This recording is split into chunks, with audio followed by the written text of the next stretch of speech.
40. How do I balance the company's needs with the candidate's requirements? If it sometimes feels as though you're playing more of a career counseling role than a recruitment role during the interview process, then welcome to one of the tightest labor markets in 30-odd years. Historically, employers focused on candidates' credentials and their abilities to make an immediate impact on the company. However, it's a two-way street. It's not enough to gauge whether a candidate will make a positive impact on your company. The candidate must also have an opportunity to build his resume, learn new skills, and assume greater responsibilities by joining your company. Historically, that part of the equation was the candidate's responsibility.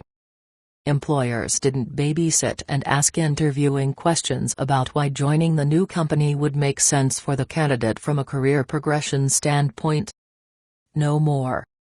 The only real way to determine if candidates will provide you with a satisfactory return on investment for hiring them is to question their career development and career management goals. Once you understand whether your job makes sense to them from a career-building standpoint, you can estimate how long that person will remain with your company once the honeymoon phase is over. Tell me more. After finding out the person's reason for leaving, ask, what would be your next logical move in career progression if you stayed with your present company? If, for example, a vice president of information technology were to respond that her next move would be to chief information officer, that would make sense. Follow up your query with, how long would it take you to become the CIO?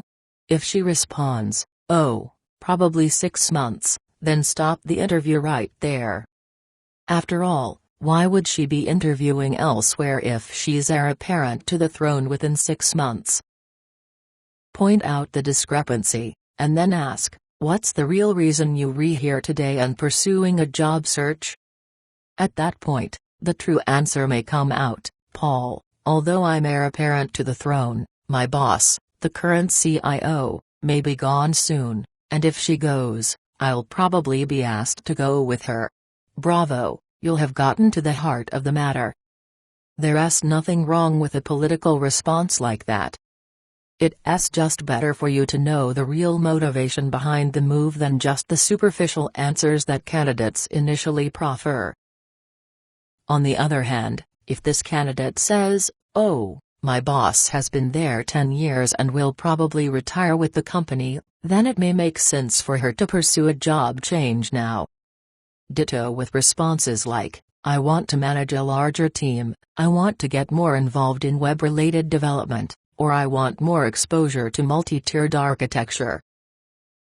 In short, as long as candidates are on the fast track with their current employers, they want to leave. When, on the other hand, they re-blocked by their bosses because of interpersonal relationship problems, they feel that their job may be in jeopardy, or they feel that they're not capable of making a difference at work, they'll look to move on. Be sure you know the real reason for the change before inviting the individual on board. Third, ask, why would moving to our company make sense to you from a career progression standpoint? Job changing should be well thought out. Candidates at all levels should be able to articulate the criteria they're using in selecting their next company, what they've learned about your organization via advanced research, and why joining your company will advance their career. Look for answers that demonstrate that candidates are geared for progression in their careers and can make the same contribution to your company that they're making to their current employers. The manager who is looking for a director title, for example, makes sense.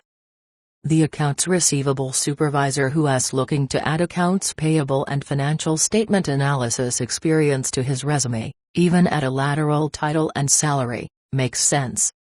Even a finance manager in a small company who'd consider a financial analyst position for less money in a Fortune 500 company may make sense if that person's goal is to join the Fortune 500. Avoid candidates who appear to change jobs for change's sake.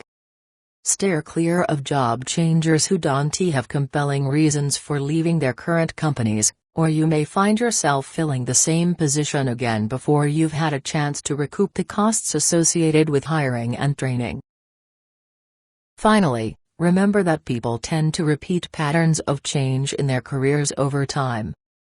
If you see that a candidate lasted 12 months per position over the past 3 jobs, then don't kid yourself, you most likely have this individual around for only the next 12 months as well.